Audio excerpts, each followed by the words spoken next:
Once again, I welcome you in my class. As you know that its name is Shiva Easy English Show. Okay?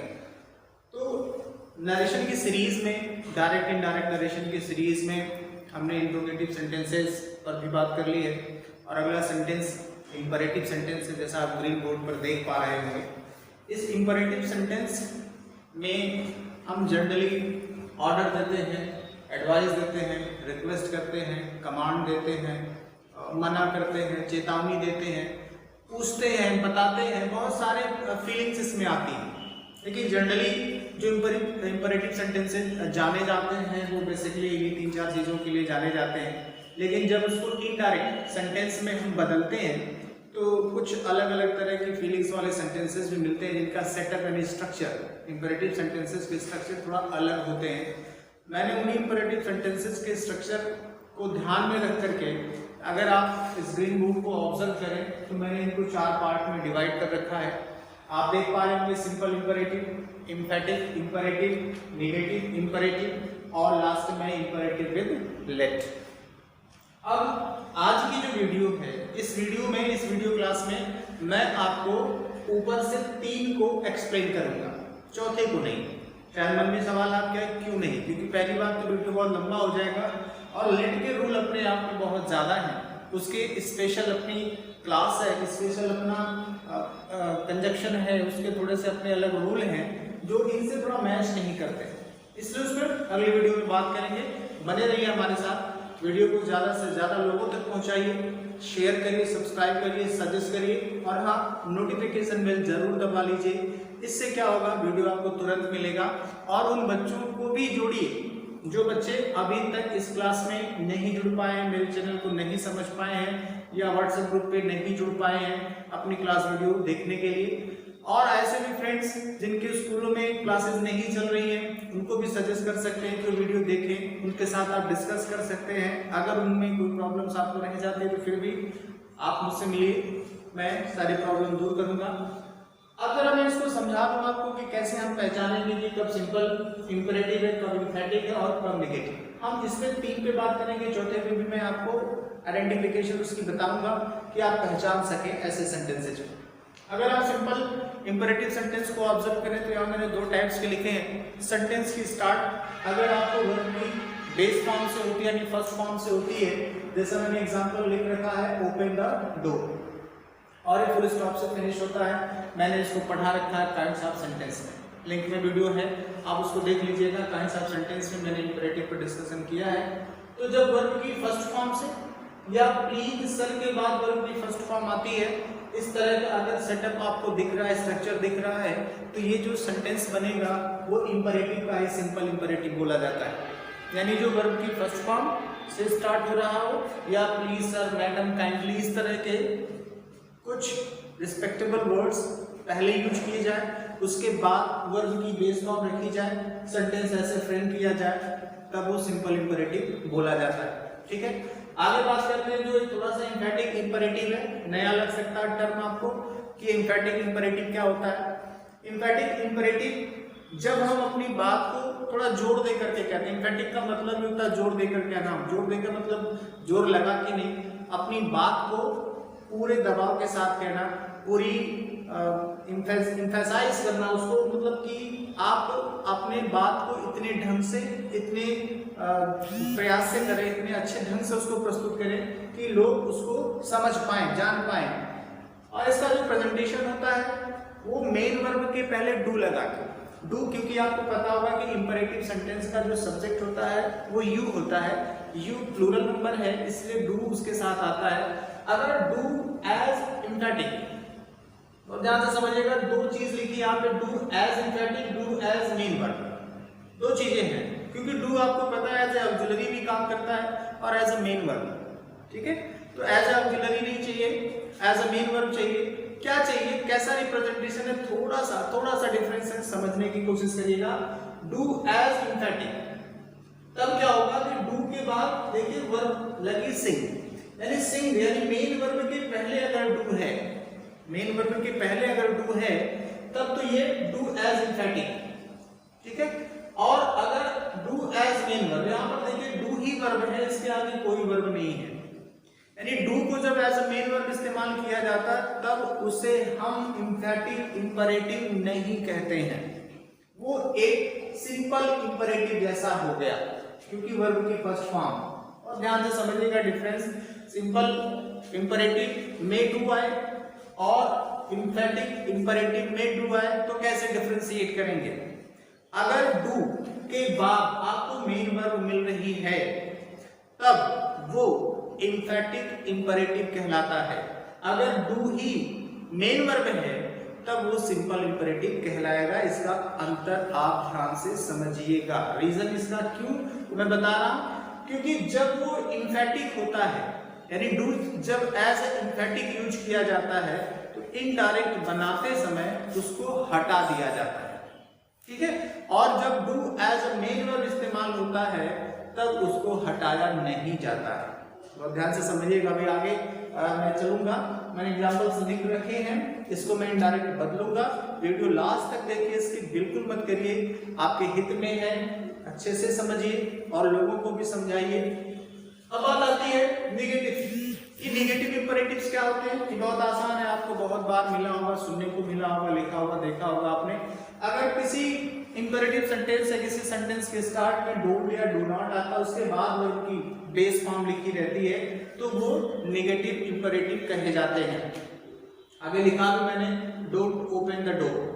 आप देखिए don't है, उसके बाद verb open है, तो इस तरह से जो सेंटेंस फ्रेम किए जाते हैं उनको हम नेगेटिव इंपरेटिव सेंटेंसेस बोलते हैं। उसके बाद चौथा है इंपरेटिव विद लेट, यानी ऐसे इंपरेटिव सेंटेंसेस जिनकी शुरुआत लेट से होती है।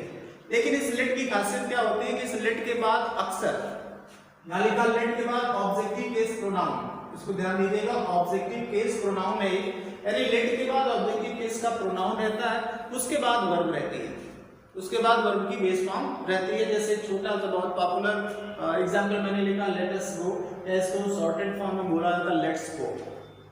तो इस सेंटेंस पे बात हम अगले वीडियो में करेंगे, विस्तार से करेंगे, स्पेशली उसी पे बात करेंगे, कैसे इसको चेंज करते हैं, क्या स्पेशल रूल्स हैं, क्यों ये स्पेशल ट्रीटमेंट लेता है, इस पर भी बातें करेंगे। अगली वीडियो तक आप बने रहिए। और इस पर अभी मैं आपको समझाता हूँ कि कैसे यहाँ पर देखिएगा तो 5 एग्जाम्पल मैंने लिख रखे हैं। उसके पहले कुछ छोटे से रूल्स हैं, बहुत छोटा सा, मैंने बार बार आपको समझाया है कि जो जनरल रूल्स मैंने आपको पढ़ा रखे हैं, जनरल रूल्स यानी कि कैसे हम टेंस का चेंज करते हैं, कैसे हम प्रोनाउन का चेंज करते हैं और स्पेशल रूल्स क्या हैं, ठीक है, ये सब कुछ पढ़ा रखा है मैंने। नहीं आप चूक गए हो, नए हो, हमारे सब्सक्राइबर अगर आप नए हो कोई बात नहीं, नीचे लिंक है, पूरे के पूरे वीडियोस आपको मिल जाएंगे, पढ़िए, देखिए, उसके बाद आप फिर से इसको देखिए, समझ में आ जाएगा, I am sure about it. चलिए क्या चेंजेस कर सकते हैं।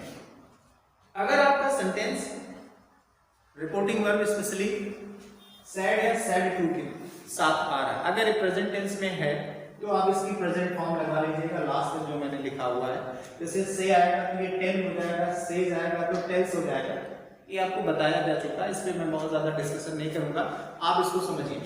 अगर आपको सैड या सैड टू आया या फिर रिपोर्टिंग वर्ब होती है, इस रिपोर्टिंग वर्ब को मैंने इतने सारे ऑप्शन डाल रखे हैं। आप सोच रहे होंगे कि क्या करें, अभी तो आपने कहा था सैड टू यस आता था तो टोटल लगा दीजिए, इंट्रोगेटिव में बताया आपने आस्क पे कर दीजिए, वहां तो ठीक है एक ही रहता था श्योर एंड सर्टेन जी, यही खासियत है। इंपरेटिव सेंटेंसेस एक सर्टेन फीलिंग लेके नहीं बैठा रहता, उसके पास कई फीलिंग्स रहती हैं। ये फीलिंग्स डिसाइड कैसे करेंगे आप? ये फीलिंग डिसाइड होती है रिपोर्टेड स्पीच, यानी जो इन्वर्टेड कॉमा के अंदर, इन्वर्टेड कॉमा के अंदर जो इंपरेटिव सेंटेंस रखा गया है उस इंपरेटिव सेंटेंस से इनमें से कौन सी फीलिंग आ रही है, ठीक है। जैसे ध्यान दीजिए, ही said to me read it carefully, read it carefully यानी उसने मुझसे कहा सावधानी पूर्वक पढ़। अब ये दो चीज हो सकती है, उसने मुझसे कहा कि सावधानी पूर्वक, नहीं मुझसे कहा गया सावधानी पूर्वक पढ़िए, या यूं कह ले कि मुझे एडवाइस दी गई, मुझे सजेशन दिया गया कि सावधानी पूर्वक पढ़िए, या मुझसे कहा गया। तो मैं यहाँ सैड टू की जगह आस्क्ड भी लगा सकता हूँ, या मैं यहाँ एडवाइस्ड भी लगा सकता हूँ, दोनों लग सकता है। तो आप फिर चिंता में पड़ गए होंगे दोनों लग सकता है तो कौन सा लगाओ, आप कोई भी लगा दीजिए, दोनों सही है, गलत नहीं होगा, ठीक है। अब यहाँ पर फिर मैंने दूसरा रूल लिखा, कंजंक्शन टू लगता है, टू, जो हालांकि आपको लग रहा होगा कि प्रीपोजिशन जनरली होता क्या है, 1 2 3 लिखा मैंने, इन 1 2 एंड 3 इंपरेटिव सेंटेंस है। जो हमारी ये वर्ब है, स्टार्ट में जो वर्ब है उस वर्ब के पहले टू लगा करके इन्फिनिटिव्स, ये भी मैंने बता रखा है non finite form of verbs, उसकी भी लिंक नीचे वीडियो में है कि इन्फिनिटिव्स होते क्या हैं। इन्फिनिटिव में तो टू का इस्तेमाल करते हैं, यानी वर्ब के बेस फॉर्म से पहले टू लगाते हैं, एकदम श्योर एंड सर्टेन है, इसको आप टुकड़े में नहीं कर सकते, अलग नहीं कर सकते। यानी जो वर्ब है उसके ठीक पहले यानी कॉमा इन्वर्टेड कॉमा रिमूव करके एज ए कंजंक्शन टू लिखते हैं, लेकिन शर्त दूसरी ये है कि उसके तुरंत बाद आप वर्ब की बेस फॉर्म लगाएंगे। प्रोनाउन चेंज जो करते हैं वैसे ही करेंगे, टेंस चेंज वैसे ही होगा, ठीक है, उसमें कुछ नयापन नहीं है। नया जो है मैं हर बार आपको बताऊंगा ब्लैक बोर्ड में, आप इसका स्क्रीनशॉट लीजिए, नोट्स प्रिपेयर करिए, ये बहुत कमाल की चीज है, थोड़े में से बहुत ज्यादा समझने का अवसर इस वीडियो में आपको मिलेगा। तो इसका ध्यान रखिए कि कनेक्टर टू है, उसके बाद शर्त ये है कि फर्स्ट फॉर्म आपको लगानी पड़ेगी। तो आइए चेंजेस करते हैं कि किस तरीके से इन्हें बदला जा सकता है। पहले सेंटेंस में अगर हम बात करें, जैसे मैंने कहा कि ये आपकी सेट टू है, आप कंफ्यूज मत होइए, आप हमेशा हमेशा याद रखिएगा रिपोर्टेड स्पीच में जो मेन फीलिंग आएगी उसी फीलिंग को ध्यान में रखते हुए आप अपनी रिपोर्टिंग वर्ब को रिप्लेस कर देंगे। यहाँ जो मैंने लिखा है और भी फीलिंग्स हैं, और भी सुटेबल फीलिंग्स आपको जो यहाँ छूट गई हो आप लिख सकते हैं, मैंने एटसेट्रा लिखा हुआ, जगह का वहां मेरे पास, आप बुक सजेस्ट कर सकते हैं, पढ़ सकते हैं, उसमें मिलेगा आपको। फिलहाल यहाँ पर जो मुझे लग रहा है एडवाइस ज्यादा बेटर है, रीड इट केयरफुली, ठीक है, रीड इट होता तो मैं आज से ऑर्डर लगा सकता, आप ऑर्डर भी लगा सकते हैं अगर गुस्से में किसी ने कहा होगा, हालांकि आप कहते हैं कैसे पता चलेगा, बिल्कुल रीड इट केयरफुली। यहाँ पर अगर छोटे बड़े का सेंस होता, जैसे the teacher said to the student, तो यहाँ आप कह सकते the teacher said to the student read it carefully, तो टीचर का जो लहजा है वो थोड़ा सा आदेशात्मक है, यानी ऑर्डर है। तो जब ऑर्डर में आपको फीलिंग्स मिलती तब इसे आप ऑर्डर्ड में बदल देते, ऑर्डर्ड, क्योंकि पास्ट है। अगर प्रेजेंट होता तो ऑर्डर, सेज होता तो ऑर्डर्स, ठीक है, ध्यान दीजिए। अब ही तो मुझे जो लग रहा है आस्क भी लग सकता है और एडवाइस भी लग सकता है, ठीक है, तो मैं यहाँ दोनों लिख दूं, आस्क या मैं लिख दूं यहाँ पर एडवाइस, ठीक है, क्योंकि दोनों फीलिंग कॉमन है, हो सकता है मी। अब देखिए कॉमा इन्वर्टेड कॉमा हटाया टू, और ये वर्ब की बेस फॉर्म है जैसा मैंने ऊपर ही लिख रखा, देखिए सिंपल इंपरेटिव सेंटेंस है, तो सिंपल है तो वर्ब की बेस फॉर्म यहाँ पे पहले चाहिए आपको रीड, ये थर्ड फॉर्म का प्रोनाउन है, जरूरत ही नहीं बदलने की, और एक केयरफुली, केयरफुली आपका एडवर्ब है, इसे भी बदलने की जरूरत है। ये बहुत इजी होता है, बहुत बहुत इजी होता है, बस थोड़ा सा आपको केयरफुल रहना पड़ता है। जाते कहाँ पे, आपको बस इस इन्वर्टेड कॉमा के अंदर के सेंटेंस का मेन जो भाव है, फीलिंग्स है, उसी को पहचानना है, उसी को पहचान करके रिपोर्टिंग वर्ब को सावधानी पूर्वक बदलना है। बाकी तो सब बहुत सिंपल होता है, इसमें बहुत ज्यादा प्रोनाउन चेंज का झाम नहीं रहता, ना ही इसमें टेंस चेंज के लिए बहुत कुछ बचता है। दूसरे सेंटेंस पर बात करें, ही सेड टू, अब इसको तुरंत ना बदलिए, पहले आप इसको पढ़ लीजिए, टू सिंग इट अगेन, मैंने कहा डू, देखिए वहां पे लिखा मैंने, ये आपका इंफेटिव इंपरेटिव है, इंफेटिव क्यों है, क्योंकि सिंग मेन वर्ब उसके पहले डू लगा हुआ है, ठीक है, तो ऐसे ज्यादातर इंफेटिव सेंटेंसेस में रिक्वेस्ट होती है, ज्यादातर इंफेटिव सेंटेंसेस में रिक्वेस्ट होती है, तो मैं यहाँ पर इसको रिक्वेस्ट करता हूं मी। फिर यहाँ पर इस मैंने कहा कि अगर इंफेटिव है, अगर आपका डू जो एज इंफेटिव यूज हुआ है, तब इनडायरेक्ट बनाते समय उसे आप हटा देंगे, तो ये तो विलोपन हो गया इसका, कनेक्टर टू, और इसके बाद वर्ब आ गई सिंग, एक है थर्ड पर्सन आगे, ये बदल गया।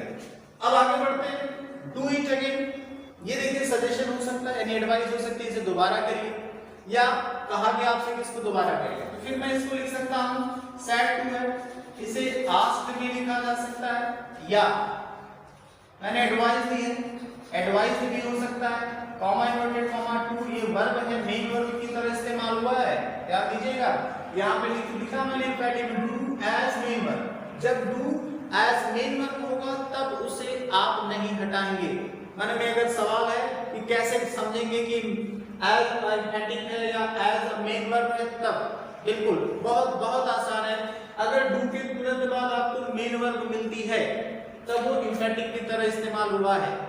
अगर नहीं मिलती यानी डू खुद ही मेन वर्ब का काम करेगा तब वो do as a main verb use किया गया है। और जब do as a main verb use किया गया हो तब आप डू को रिमूव नहीं करेंगे, टू के साथ उसे ऐड करेंगे। आगे it third person, again no change यहाँ है, आप बदल देंगे। बहुत सिंपल तरीके हैं इसमें करने के लिए। अब आगे देखिए, यहाँ पर नेगेटिव इंपेरेटिव है डोंट से इस्तेमाल किया गया है। इसको हम दो तरीके से बदल सकते हैं। यानी कि ही सेड टू मी, उसने मुझसे कहा डोंट ओपन द डोर, दरवाजा मत खोलो। मना भी किया गया, आदेश भी दिया गया। तो ये दो तरीके, मैं दोनों तरीके इसके बता देता हूँ।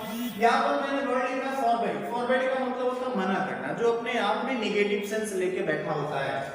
तो अगर मैं यहाँ पर इसे फॉरबिड लिखूं, ही फॉरबिड मी, ठीक है। अब कॉमा इन्वर्टेड कॉमा, तो ये नेगेशन है, इस डोंट का काम खत्म हो गया। तब वर्ब की आगे ओपन द डोर, ये हो गया। इसका दूसरा हिस्सा क्या हो सकता है, मैं यहां लिख देता हूं। इसे दूसरे तरीके से बदला जा सकता है, ही अगर मैं ऑर्डर करूं, ही ऑर्डर्ड फिर मी। अब इसका नॉट आप पहले यूज करेंगे, उसके बाद टू तब ओपन लिखेंगे, क्योंकि मैंने अभी सिखाया आपको कि टू के तुरंत बाद वर्ब की फर्स्ट फॉर्म आनी चाहिए।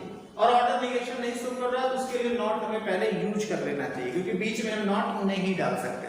मेन वर्ब के बाद नॉट नहीं लगता, पहले लगता है। तो टू ओपन द डोर, ये हो गया इसका। दो तरीके से दोनों सही है। आप फॉरवर्ड से बनाएंगे तो आप डोंट को पूरा का पूरा हटा देंगे, उसके बाद वर्ब से पहले टू लगा करके आप उसे यूज करेंगे। अगर आप ऑर्डर लगाते हैं कोई और, जैसे the doctor said to the patient don't drink alcohol या डोंट कंज्यूम अल्कोहल, तो वहां पे डोंट यूज किया गया, तो डॉक्टर ने एडवाइस किया, तो हम एडवाइस लगाएंगे नॉट टू ड्रिंक अल्कोहल, ठीक है। या नहीं समझ में आ रहा है कि कौन सा डोंट दिख जाए तो आप फॉरवर्ड को ज्यादा बेस्ट ऑफ तरीके से इस्तेमाल करिए, और जो आपको ज्यादा अच्छा पड़ेगा। क्योंकि फीलिंग अगर आप चूक गए, क्योंकि जरूरी नहीं कि हर बार ऑर्डर ही लगे, एडवाइस भी लग सकता है, ठीक है। तो फॉरवर्ड में ज्यादा सिक्योर आप रहेंगे। अगले अगर बात करें यहाँ पर प्लीज ओपन द डोर है। अब प्लीज लगा हुआ है तो जाहिर सी बात है ये रिक्वेस्ट है, प्लीज रिक्वेस्ट शो कर रहा है, यानी कि ही रिक्वेस्टेड मी। अब प्लीज मैंने कहा था पहले भी बता चुका हूं, इसको हटा देते हैं, प्लीज हट जाएगा। To open the door, to open the door. इस तरीके से सेंटेंसेस हम बहुत आसानी से इंपेरेटिव से जो सेंटेंस आप पढ़े हैं इसके अलग अलग जिससे मैंने बताया, आप आसानी से इसे इनडायरेक्ट में बदल सकते हैं। इसको फिर से आप रिवाइंड करके समझ लीजिएगा, क्योंकि ये बहुत जरूरी चीज ऊपर है, पहले पहचानना जरूरी। रिपोर्टेड स्पीच की फीलिंग्स को समझना जरूरी, क्योंकि वही रिपोर्टिंग वर्ब को रिप्लेस करती है। कंजक्शन का मैटर मैंने बता रखा आपको, ठीक है। वीडियो को ज्यादा से ज्यादा लाइक करिए, शेयर करिए, सब्सक्राइब करिए और नोटिफिकेशन बेल जरूर दबाइए। अपने मित्रों को भी भेजिए, ये सभी के लिए बहुत जरूरी है। Okay, thank you.